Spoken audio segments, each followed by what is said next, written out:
안녕하세요. 사주와 부동산 추선입니다. 이번 주는 원래 부사부 방송이 없는데 모두 아시다시피 어제 파리 부동산 안정화 대책이 있었습니다. 그러다 보니까는 안정화 대책에 대해서 해설을 좀 해달라는 요청들이 너무 많으셔서 제가 그 요청을 묵살할 수가 없어서 이렇게 혼자 방송을 하게 됐고요. 포인플렉스님이 안 계시고 혼자 방송을 하다 보니까는 얼굴 노출에 대한 부담감이 있어서 오늘은 얼굴 노출 없이 하도록 하겠습니다. 자, 그러면 파리 부동산 안정화 대책에 대해서 얘기를 좀 해보도록 하겠습니다. 어제 파리 부동산 안정화 대책에 대해서는 여러 평들이 있지만 그동안에 보지 못했던 세금이나 대출, 청약을 총망라한 역대급의 어떤 정책이라는 것에 이의를 다실 분은 없을 것 같고요. 사실 그동안 부동산 시장에 대해서 왼쪽 아래 이 영화 장면 기억나실지 모르겠는데 이게 친구에서 마지막에 장동건이 칼 맞는 장면이에요. 아주 오래된 얘기여서 저도 기억은 가물가물한데, 그래서 가장 유명한 말이 있었죠. 마이무트 아이가 고마해라, 이런 말이 있었는데, 부동산 시장에 대해서 그동안 이런 얘기를 하고 있었죠. 너무 많이 먹은 거 아니야? 그래서 그만해야 되는 거 아니야? 더 이상 가격이 올라서는 안 되는 거 아니야? 라고 했음에도 불구하고 또한 정부에서 강력하게 조치가 나갈 것이니 그만 상승 내지는 그만 대출을 받아라 했음에도 불구하고 가격은 많이 상승을 했었죠. 그래서 결국은 어저께 파리 부동산 안정화 대책같이 강력한 규제 대책이 나오게 됐고요. 어제 나온 대책에 대해서 알아보기 전에 잠깐 2017년 부동산 시장에 대해서 한번 좀 살펴보고 갈 필요가 있을 것 같아요. 제가 지난 강의나 그리고 별도의 카페인 즐기는 부동산에서 계속 2017년 부동산 시장을 한 줄로 요약하면 다음과 같다라고 말씀을 드리고 있었어요. 그 내용은 뭐였냐면, 올해 시장은 상승하더라도 제한적인 상승이고 조정시는 의외의 조정이 올 수 있다. 이 한 줄이 2017년 부동산 시장을 대표하는 말이다. 이렇게 말씀을 계속 드렸는데요. 이렇게 말씀드리는 데는 아주 간단한 원리가 있어요. 그게 뭐냐면, 보시면은 2014년, 15년, 16년 계속해서 이 이전에도 부채가 너무 많이 상승을 했죠. 그러니까 그동안의 상승은 부채에 기대고 있었다는 얘기고요. 더 이상 2017년도 와서는 정부에서 이 부채를 가만 놔둘 수 없는 그런 상황이 됐다라는 거거든요.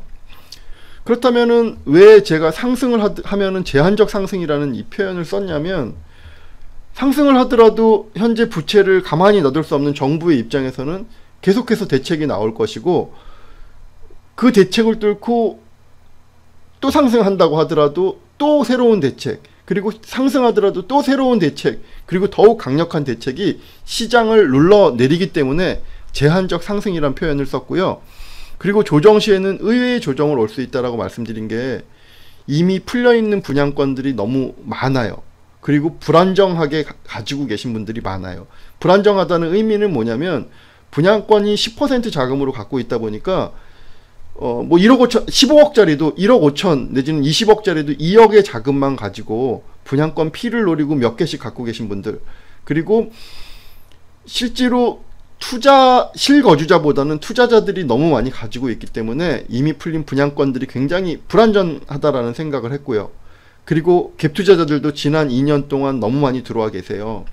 반포권 같은 경우는 반포 자이안이나 반포 레미안 같은 경우 기존에 15억대가 넘었었기 때문에 실질적으로 갭투자자들이 과거에는 거의 없었다는 거죠. 그런데 지난 1, 2년 사이에 반포 자이나 반포 레미안 같은 곳에도 전세 가격이 높으니까 3억, 4억 정도를 가지신 분들이 갭투자자가 들어왔어요. 그러니까 그 의미는 뭐냐면, 반포권의 물건을 하나 살려고 해도 재건축은 전세 가격이 낮으니까 들어가기가 힘들고, 그런데 반포가 뜨니까 들어갈 수 있는 유일한 방법이 4억, 5억 내지는 3, 4억 가지고 들어갈 수 있는 유일한 방법이 자이나 레미안을 사는 방법이었다는 거죠. 그런 의미에서 갭투자자들이 많이 들어와 계시다는 거는, 특히나 과거에 볼 수 없었던 자이나 레미안 같은 아파트에 갭투자자들이 들어왔다라는 거는 시장에 전체적으로 갭투자자들이 아주 많이 증가하는 증거라고 봐야 되고요. 그리고 지난 2, 3년간 3, 4년 정도 상승을 하다 보니까 단기 수요자들이 너무 많이 급증을 했어요. 여기서 단기 투자 수요의 급증이라는 의미는 역시 프리미엄을 노리고 들어오는 분들, 결국 투자자들이 시장에 너무 많이 늘었다. 이런 분들이 늘었다라는 것은 정책이 한 방 나오게 되면 시장이 일순간 흔들릴 수 있다라는 그런 의미로 봐야 되고요. 그래서 조정 시 의외의 조정이 올 것이다. 이런 기조를 제가 계속 유지를 했던 것 같아요. 그럼에도 불구하고 시장 참여자들은 시장이 계속 가기를 원했고요. 결국은 원했던 만큼 그 원하는 크기만큼 대책이 나왔다라고 저는 생각을 해요. 그래서 시장은 앞으로 조정을 앞두고 있고, 조정은 불가피하고 그 조정은 상당히 오랜 기간 그리고 큰 폭으로 진행이 될 것이다.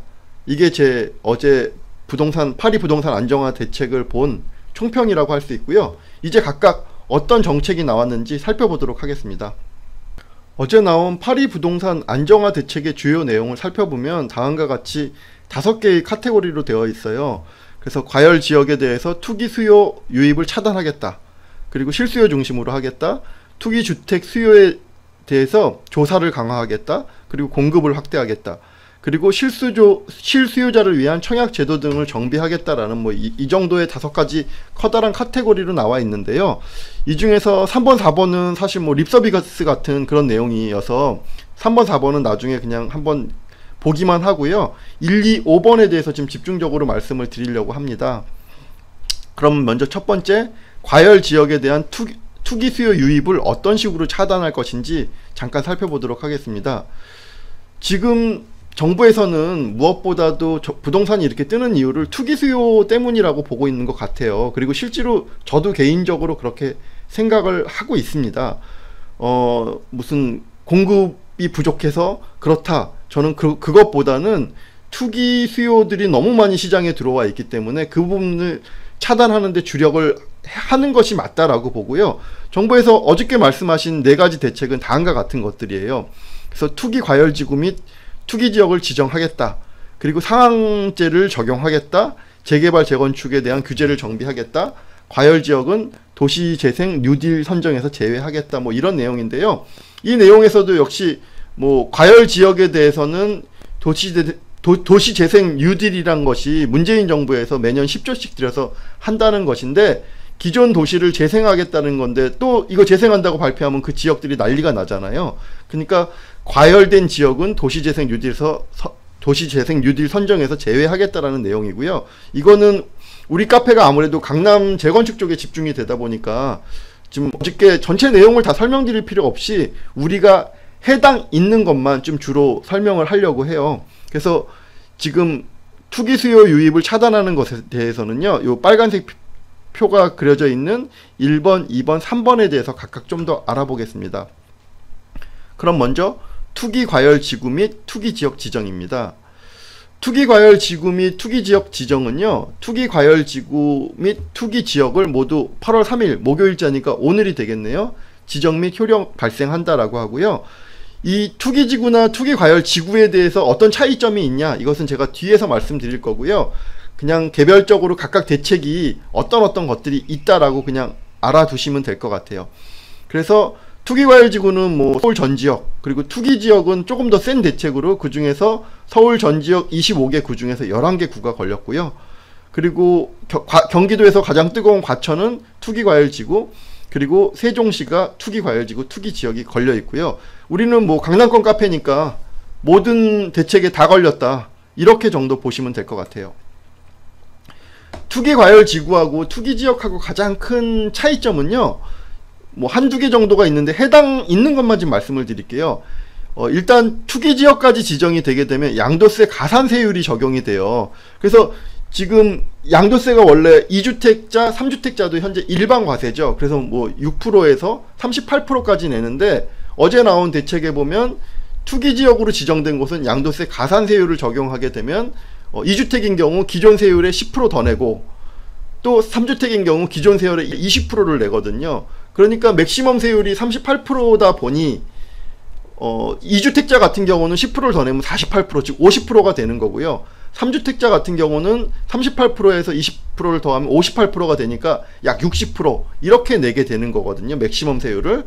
그래서 투기지역 같은 경우 양도세 최대 세율이 2주택자 같은 경우는 약 50%, 3주택자 같은 경우는 약 60% 이렇게 세금을 내는 것이 하나가 다르다고 보시면 되고요. 그 다음에 주택담보대출의 건수가 제한이 돼요. 그래서 과거에는 차주당 한 건, 그러니까 예를 들면 차주의 의미는 빌리는 사람이죠. 그래서 뭐 남편이 한 건을 빌리면 아내가 한 건을 빌릴 수 있었다라고 하면 이제 그 대출이 세대당 한 건으로 된다는 거. 뭐 이 정도의 차이점만 알아두시고요. 특별히 투기과열지구나 투기지역을 별도로 나누지 않아도 그 어떤 내용들이 삽입되었는지 알 수 있게 지금부터 설명을 좀 자세하게 드리도록 하겠습니다. 자, 1-1의 첫 번째 내용이 투기과열지구 및 투기지역을 선정하겠다. 그래서 많은 규제들을 적용하겠다라는 내용이면요. 1-2번 내용은요. 투기 수요를 어떻게 막느냐, 즉 민간택지의 분양가 상한제 적용 요건을 개선하겠다라는 내용이에요. 그래서 뭐 내용이 막 복잡하게 써져 있는데 저는 요거 다 설명 안 드리고 그냥 간략간략하게 설명을 드리고 넘어가면요. 분양가 상한제는 말 그대로 분양가를 일반 분양이 나왔을 때 분양가를 어느 정도 이상을 못 올리게 하는 제도이죠. 그래서 기존에 지난 2-3년 동안 분양가가 상한제가 없어지다 보니까 한 단지가 뭐 4천만원에 나왔으면 다음 단지가 뭐 4,400만원, 그 다음 단지는 4,800만원, 이런 식으로 일반 분양이 10%의 자금을 갖고 들어갈 수 있어서 핫하다 보니까 계속해서 분양가를 올리니까 결국 집값을 상승시키는 원인으로 보는 거죠. 그래서 분양가 상한제를 아직 적용한다는 의미는 아니고요. 적용을 할 수 있게 아주 법을 쉽게 만들어낼 수 있게 하겠다. 그러니까 이 말은 뭐냐면요. 분양가 상한제를 아직 하는 건 아니야. 그렇지만 주택시장 상황에 따라서 즉시 대응할 수 있도록 적응 기준을 개선하겠어. 그래서 시행령 개정이 9월에 예상되어 있어요. 그러니까 1-2번 같은 경우는 아직 이렇게까지 하는 건 아니에요. 그렇지만 모든 준비를 마치고 있을 테이니 그래도 들썩거리면 바로 분양가 상한제를 적용하겠다. 뭐 이런 의미로 받아들이시면 되고요. 다음은 재개발 재건축에 대한 규제를 정비하겠다. 그 내용 중에는 몇 가지가 있는데요. 먼저 보시면은 자 1번 재건축 초과이익 환수제를 시행하겠다라고 이제 아주 공식적으로 얘기를 했어요. 지난번에도 공식적으로 얘기를 하긴 했지만 그냥 그건 공무원이 얘기를 한 거고 이렇게까지 공식적으로 얘기를 한 적은 없었죠. 지금 기억나는 게 올 초에 뭐 재건축 현장들의 부동산 중개업소를 가보시면 많은 그런 얘기들을 하셨죠. 올해 말까지 관리처분 신청이 가능하다. 100%. 만에 하나 올 12월 말까지 관리처분 신청이 안 된다고 하더라도 재건축 초과이익 환수제는 말이 안 되는 법인이 없어질 것이다. 그러니 안심하고 집을 사라. 이런 행태들을 많이 보였었어요. 그리고 실제로 제가 만나는 고객분들이 와서 그런 얘기를 하실 때 제가 오히려 여쭤봤어요. 아니 본인들이 뭔데 재건축 초과이익 환수제를 시행하니 많이 하는 것을 왜 본인들이 결정을 하냐 이렇게 말씀을 드렸더니, 그리고 또 그걸 또 믿으시는 분은 뭐냐라고 말씀을 드렸더니 그래도 그분들이 전문가 아니세요? 뭐 이런 얘기들을 하셨거든요. 그런데 문제는 뭐냐면요, 재건축 초과이익 환수제 같은 경우는 제가 이미 동영상을 만들어서 많이 보여드렸죠. 이게 쉽게 유예되거나 없어질 수 있는 그런 조건이 올해 아니었다는 거예요. 그래서 결국은 제초안이 부활했다는 얘기고요. 이 제초안의 부활은 뭘 의미하냐면요, 또 그렇게들 말씀하세요. 제초안이 부활한다라고 하니까 이제 관리처분을 못하게 되는 상황에 몰린 단지들이 야 그럼 뭐 돈 내면 되는 거 아니야? 뭐 이런 식의 마인드를 갖고 계신다는 거죠. 그러면 2006년 9월부터 2012년까지 무려 6년 3개월 동안 재건축 초과이익 환수제가 있었는데 그동안에 다들 아시는 것처럼 아파트 단지는 단 한 단지도 제초안을 뚫고서 시행된 곳이 없어요. 그러면 그 당시 2006년 9월부터 2012년까지는 아니 돈 내면 진행되는 거를 몰라서 진행이 안 됐겠냐라는 거죠. 그게 아니에요. 재건축 초과이익 환수제가 있으면 이제 재건축은 시즌2로 넘어갈 수밖에 없다. 그래서 시즌2를 다음 시즌을 대기해야 되기 때문에 뭐 돈만 조금 더 내면 되는 그런 상황은 절대 아니다. 이렇게 보시면 될 것 같아요. 자, 두 번째인데요. 투기과열지구 내 재건축 조합원 지위를 양도 제한 강화. 뭐 말이 되게 복잡하게 되어 있는데 투기과열 지구 같은 경우 그 핵심 내용이 뭐냐면요. 뭐 14개 규제가 동시에 적용된다라고 하는데 그 중에서도 가장 머리 아픈 게 이 조항이에요. 조합원 지위 양도 제한이거든요. 이 말은 뭐냐면 제가 집을 사는 거는 나중에 뭐 한신이나 경남, 신반포 2차, 신반포 4차 이런 집들을 사는 것은 제가 조합원이 되려고 사는 거지 현금 청산 받으려고 사는 거 아니거든요. 아니 현금 청산 받으려면 그냥 나중에 일반 분양 때 현금 가지고 그냥 사면 되지 왜 미리 들어가서 조합원이 되려고 하겠어요. 그런데 투기과열지구로 지정이 되게 되면 재건축 조합원의 지위 양도 제한이 됩니다. 그러니까 내가 집을 사도 조합원이 될 수가 없는 거예요. 단 2차나 4차 같이 조합 설립이 안 돼 있는 곳은 아직 괜찮아요. 그렇지만 조합이 이미 설립된 지역 같은 경우는 내가 재건축 아파트를 사도 조합원이 될 수가 없는 그 제도가 가장 무서운 거죠. 여러분께서 만약에 조합원이 될 수 없다라면 왜 그 재건축 아파트를 언제 될지도 모르는데 사야 되나요? 그래서 가장 무서운 게 조합원 지위 양도 제한 강화라고 할 수 있고요. 내용을 보시면은 그 예외 사유를 엄격히 하겠다. 이게 이제 어떤 내용이냐면요. 조합이 설립됐는데 조합원 지위를 양도할 수 없게 해놨어요. 예를 들어 그런데 사업 진행이 안 되잖아요. 그러면 과거에는 조합이 설립되고 사업 시행 인가 신청을 2년 동안 못하게 되면 조합원 지위를 갖다가 풀어줬어요. 왜냐하면 사업 진행도 안 되는데 조합원 승계를 못하게 하면은 이건 개인재산권을 계속해서 침해하게 되잖아요.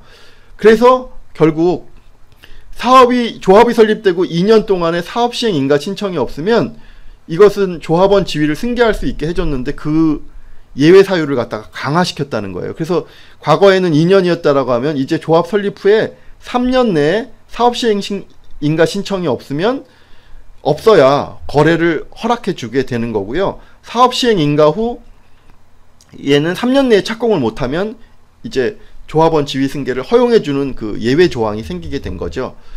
결론적으로 말씀드리면 지금 뭐 3차 경남이니 4지구니 구반포 주공, AID 뭐 이런 대형 단지들이 지금 반포권에서 실시되고 있고요. 그 외에도 지금 뭐 잠실 주공 5라든가 뭐 여러 단지들이 있지만 조합을 설립한 단지들은 대부분 이 조항에 지금 묶인다라고 보시면 돼요. 그러니 결국은 매매가 전체가 다 중지된다라고 보셔야죠. 왜냐하면 생각해 보시면 아까도 말씀드렸지만 아니 조합원 자격도 못 얻는데 제가 그 집을 살 이유가 하나도 없어지겠죠. 그런데 저는 이 조항이 사실 상당히 문제가 있다라고 생각을 하는 게 2003년도에는 그래도 1회 전매를 허용을 해줬어요. 그래서 최소한 지금 갖고 있는 사람들이 한 번은 팔 수 있게 해줬는데 올해는 그 조항이 없어요. 그렇다라고 하면 지금 어저께 반포권에서 한 2억 정도 가격을 낮춘 급매물이 나왔던 걸로 알고 있는데요. 뭐 이제 하루 만에 뭐 그 대신에 잔금을 치는 조건이었겠죠. 그런데 문제는 뭐냐면 가격을 얼마로 낮추든지 더 이상 이 물건을 받아줄 사람이 없다라는 게, 그러니까 지금 거래를 계속해서 그래도 좀 뚫어주면서 도망갈 구멍을 만들어줘야 되는데 사실 재개발 재건축 조합원 지위를 완벽하게 지금 1회 전매를 허용하지도 않고 양도를 제한한 것은 아예 퇴로가 없는 상태가 돼버렸거든요. 그렇다면 앞으로 돈 필요한 사람들은 도대체 어떻게 해야 되냐. 유일한 방법 하나는 뭐냐면 현금 청산 가격보다도 낮다고 예상되는 지점까지 가격이 내려와야만 거래가 된다라는 얘기거든요. 그래서 이거는 저도 보면서 아니 그래도 1회 전매 정도는 허용해야 하는 거 아니야? 뭐 이런 생각을 지금 어제 보면서 했고요. 상당히 위험한 조항일 수도 있다. 왜 테러로 사람을 몰 때는 어느 정도 좀 길을 열어줘야 되는데 지금 이 조항 같은 경우에는 거의 테러가 없이 막혀 있다. 그래서 다른 것보다도 가장 심각하게 문제가 될 소지가 있는 그 조항으로 보고 있습니다. 자, 그 외에도 재개발 재건축 규제를 정비하는 것은요, 뭐 투기 과열지구 내 재개발 등 조합원 분양권 전매를 제한하겠다는 내용이 있고요. 재개발이라서 제가 그냥 넘어가고요.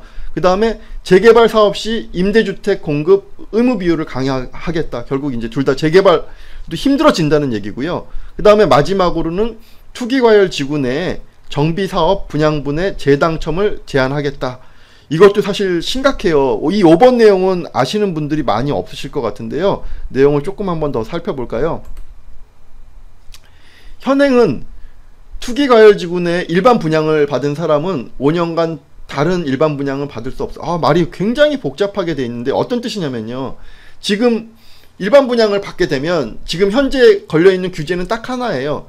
일반 분양을 받게 되면 다른 단지의 일반 분양을 받으려면 5년 정도 지금 청약을 못하게 되잖아요. 그 규제 하나만 지금 현재 적용하고 있다는 뜻인데요. 앞으로는 그게 많이 바뀐다라는 내용이에요. 그래서 어떻게 바뀌냐? 예를 들면 지금 현재 일반 분양, 일단 먼저 그 글을 먼저 읽어보면요.